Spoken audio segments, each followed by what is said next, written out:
सत्यनिष्ठा से शपथ लेता हूँ कि मैं राष्ट्र की एकता, अखंडता और सुरक्षा को बनाए रखने के लिए स्वयं को समर्पित करूंगा और अपने देशवासियों के बीच यह संदेश फैलाने का भी भरसक प्रयास करूंगा। मैं यह शपथ अपने देश की एकता की भावना से ले रहा हूँ, जिसे सरदार वल्लभ भाई पटेल की दूरदर्शिता एवं कार्यों के द्वारा संभव बनाया जा सका। मैं अपने देश की आंतरिक सुरक्षा सुनिश्चित करने के लिए अपना योगदान करने का भी सत्यनिष्ठा से संकल्प करता हूँ। जय हिंद। भारत माता की जय। भारत माता की जय। भारत माता की जय। God wisdom.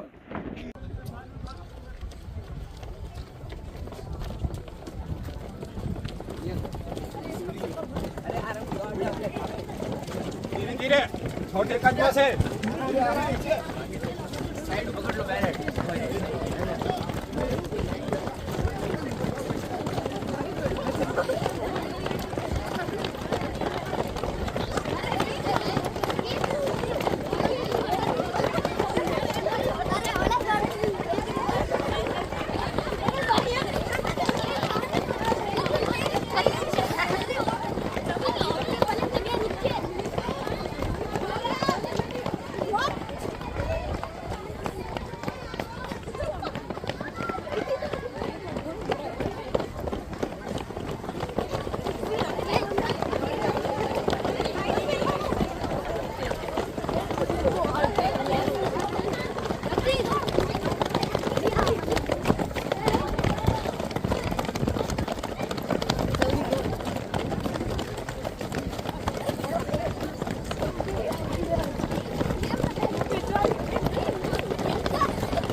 एकता की दौड़, इसके पीछे का क्या मकसद है वो मैं आपको शॉर्ट में कुछ बताना चाहूँगा।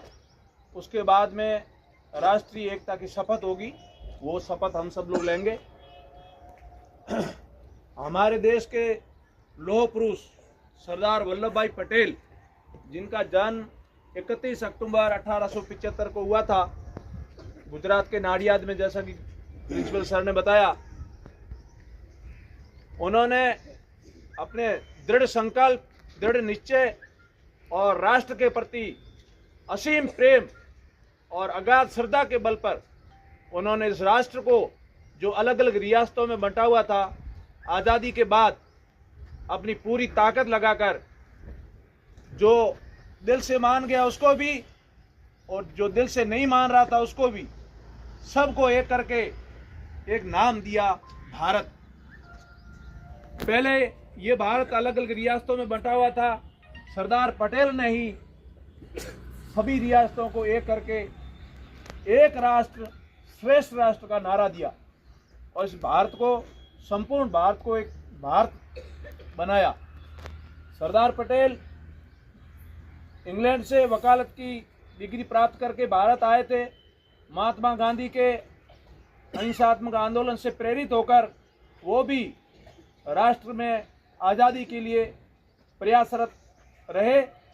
बाद में उन्होंने कई आंदोलन भी किए, कई सत्याग्रह भी किए। गुजरात में खेड़ा सत्याग्रह किया, उसके बाद बारडोली सत्याग्रह किया। बारडोली जो सत्याग्रह था उसमें किसानों पर जो लगान लगा दिया गया था, उस लगान को हटाने के विरुद्ध उन्होंने सत्याग्रह किया था और वो सत्याग्रह पूर्ण सफल रहा था। तब वहाँ की महिलाओं ने उनको सरदार की उपाधि दी थी। और लोह पुरुष उनको इसलिए कहते हैं कि उन्होंने लोहे की तरह, वज्र की तरह अपने इरादों को मजबूत रखते हुए इस राष्ट्र को एक करके आज हम जिस रूप में खड़े हैं, ये रूप हमें उन्होंने प्रदान किया। बच्चों, आज जो रन फॉर यूनिटी है वो उसी के उपलक्ष्य में है। हमारे देश के अनगिनत योद्धाओं ने, अनगिनत स्वतंत्रता सेनानियों ने इस राष्ट्र की स्वतंत्रता के लिए अपना खून बहाया। आज हमें इस देश के लिए मरने की जरूरत नहीं है, आज हमें इस देश के लिए जीने की जरूरत है, क्योंकि अब हमें आज़ाद मुल्क मिला हुआ है और इसके अंदर हमें वो सब काम करके दिखाने हैं जो इस राष्ट्र को एक विकसित राष्ट्र की तरफ आगे बढ़ाए। तो इसके लिए हमें जीना जरूरी है। और वो जीना कैसे है? जज्बे के साथ जीना जरूरी है। आप सब सौभाग्यशाली है कि आपको इस नवोदय विद्यालय जैसे इस अनुपम और उत्कृष्ट संस्थान में आपको पढ़ने का मौका मिला। इस नवोदय विद्यालय की मिट्टी के एक कण को भी, यहाँ के जल की एक बूंद को भी, यहाँ लाइट है, यहाँ के जो संसाधन है, उसको आप सर्वोत्तम वरीयता देते हुए उसको सुरक्षित रखेंगे, उसका सदुपयोग करेंगे, तो दुनिया की कोई ताकत नहीं है जो आपको सफल होने से रोक सकती है। राष्ट्र प्रेम और देश प्रेम के लिए सिर्फ लड़ना और मरना ही कोई जरूरी नहीं है। राष्ट्र के संसाधनों का सदुपयोग और उसके लिए कुछ कर गुजरने का भी एक राष्ट्रभक्ति का ही बड़ा उदाहरण है। आप छोटी छोटी चीजें, बहुत सारे, हमने भी यहाँ बहुत सारी चीजें देखी है। बहुत सारे बच्चे हैं जो उस रूप में भी करते हैं, कुछ लोग अन्यथा भी लेते हैं। तो आपको इस संस्थान के अंदर जब आप छठी से लेकर 12वीं तब यहाँ से निकलते हो तो एक सांचा जो होता है जिसमें एक मिट्टी डालते हैं, फिर वो एक ईंट बन के निकलती है, उसी तरह से आप यहाँ से परिपक्व होकर निकलते हो। नवोदय विद्यालय से पढ़ा हुआ बच्चा है। 90% बच्चे हैं जो आज भी लगभग सभी हिंदुस्तान के प्रत्येक कोने में अपनी सेवाएं मजबूती से दे रहे हैं और उनकी एक अलग छाप है। नवोदय विद्यालय का स्टूडेंट अपने आप में अलग से दिखता है, लेकिन दिखता वही है जो यहाँ से जो सीख के जाता है और जीवन में उसी को उतार के रखता है। तो आप सभी के लिए सरदार वल्लभ भाई पटेल को जब 2014 में सरदार वल्लभ भाई पटेल के ये जो जन्म दिवस को राष्ट्रीय एकता के दिवस के रूप में मनाया जाने लगा, 31 अक्टूबर 2014 का जो था उस तारीख से राष्ट्रीय एकता दिवस के रूप में सरदार पटेल के जन्म को मनाया जाना शुरू किया। और तभी से ये एकता की दौड़ का जो कार्यक्रम भी संपूर्ण राष्ट्र में चलाया जा रहा है। सरदार पटेल को सम्मान देने के लिए और इतनी बड़ी महान शख्सियत को राष्ट्र के प्रत्येक व्यक्ति के दिल में एक जगह रहे, उसके लिए गुजरात के मुख्यमंत्री रहे उस समय के, जो अभी हमारे भारत के प्रधानमंत्री है नरेंद्र मोदी, उन्होंने 31 अक्टूबर 2013 को उनकी एक बहुत बड़ी मूर्ति नर्मदा में, गुजरात के नर्मदा के एक द्वीप पर उसका शिलान्यास किया था, जो 2019 में बनकर तैयार हुई थी, जिसको स्टैच्यू ऑफ यूनिटी कहते हैं। स्टैच्यू ऑफ यूनिटी, एकता की मूर्ति। और उस समय की वो पूरे विश्व की सबसे बड़ी मूर्ति थी, जो 182 मीटर बड़ी मूर्ति है, वो लंबी है, ऊंची। और उस मूर्ति की सबसे बड़ी खासियत यह है कि हिंदुस्तान के जितने भी किसान हैं जो अपने खेतों के अंदर जो उपकरण यूज करते हैं, उन उपकरणों में जो लोहे के जो भी आइटम्स लगते हैं, प्रत्येक किसान के घर से उस लोहे का थोड़ा थोड़ा टुकड़ा इकट्ठा करके, पूरे हिंदुस्तान के सभी किसानों के घरों से लोहे का छोटा छोटा टुकड़ा इकट्ठा करके उसको गला करके वो मूर्ति बनाई गई है।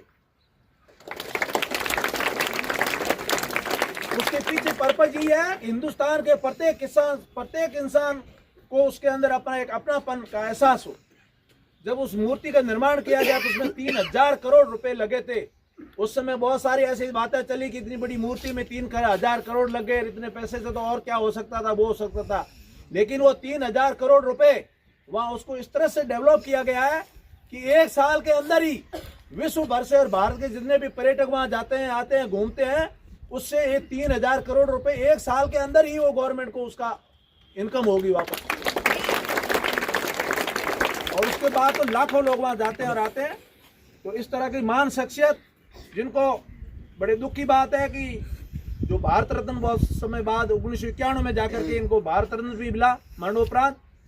तो ये हमारे देश के जो वो शख्सियत है जो हमारी आने वाली पीढ़ियों के लिए और भारत का जब तक अस्तित्व है तब तक इनका नाम हमेशा स्वर्ण में अक्षरों में लिखा जाएगा। जय हिंद।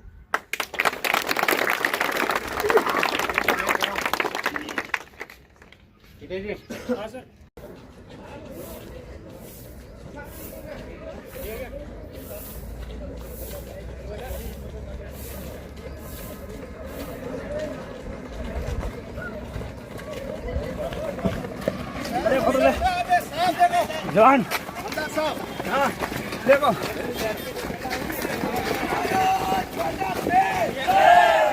भारत माता की जय।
पचपदरा पुलिस थाने के कप्तान अचला राम जी और उनकी टीम और पचपदरा से पधारे हुए सभी गणमान्य नागरिकगण, पत्रकार बंधुओं, आज का दिन हम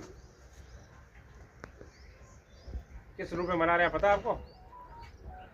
राष्ट्रीय एकता दिवस के रूप में मना रहे हैं। आज के दिन भारत के पहले प्रधानमंत्री गृह मंत्री वल्लभ भाई पटेल का आज जन्म दिवस है। आज उनका 150वां जन्म दिवस हम मनाने जा रहे हैं।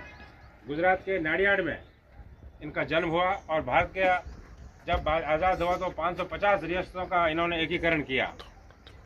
तो ये राष्ट्रीय एकता के प्रतीक थे। उन्होंने हमारे भारत की विभिन्न रियासतों को, आम जनमानस को उन्होंने एक सूत्र में पिरोया और राष्ट्रीय एकता के रूप में आयाम प्रस्तुत किए। हमें उनके सपनों को साकार करते हुए आज इस आयोजन को साहब ने रन फॉर यूनिटी के माध्यम से एक संदेश दिया आपने कि देश को एकता के सूत्र में पिरोने के लिए हमें इस तरह का आयोजन करना है, अंदर जन भावनाओं को एकत्रित करना है और हमारे राष्ट्रीय एकता को और सुदृढ़ बनाना है। तो मैं आशा करता हूं कि आप भविष्य में इस तरह का आयोजन करते रहेंगे और इसी तरह से इसी जज्बे के साथ आप आगे बढ़ते रहेंगे और देश को सुदृढ़ करते रहेंगे। और प्रधानमंत्री जी के जो हमारे सपनों का जो भारत है, जो उन्होंने सपना संजोया है और वल्लभ भाई पटेल जी ने जिस भारत का सपना देखा था उसको साकार करेंगे। जय हिंद, जय भारत। अब मैं हमारे आज के कार्यक्रम के मुख्य अतिथि अचला राम जी जो यहाँ के पुलिस थाने के कप्तान भी है, उनको आमंत्रित करता हूँ कि वो भी आज के इस उपलक्ष्य में 2 शब्द कहें। सत्यनिष्ठा से शपथ लेता हूँ कि मैं राष्ट्र की एकता, अखंडता और सुरक्षा को बनाए रखने के लिए स्वयं को समर्पित करूंगा और अपने देशवासियों के बीच यह संदेश फैलाने का भी भरसक प्रयास करूंगा। मैं यह शपथ अपने देश की एकता की भावना से ले रहा हूं, जिसे सरदार वल्लभ भाई पटेल की दूरदर्शिता एवं कार्यों के द्वारा संभव बनाया जा सका। मैं अपने देश की आंतरिक सुरक्षा सुनिश्चित करने के लिए अपना योगदान करने का भी सत्यनिष्ठा से संकल्प करता हूँ। जय हिंद। भारत माता की जय। भारत माता की जय। भारत माता की जय। स्कूल विश्राम। जवाहर नवोदय विद्यालय पचपदरा की इस मिट्टी का बेटा आप समस्त भाइयों का मैं बड़ा भाई और यहाँ के गुरुजनों का शिष्य मैं अचलाराम ढाका 92-98 बैच का यहाँ का स्टूडेंट रहा हूँ।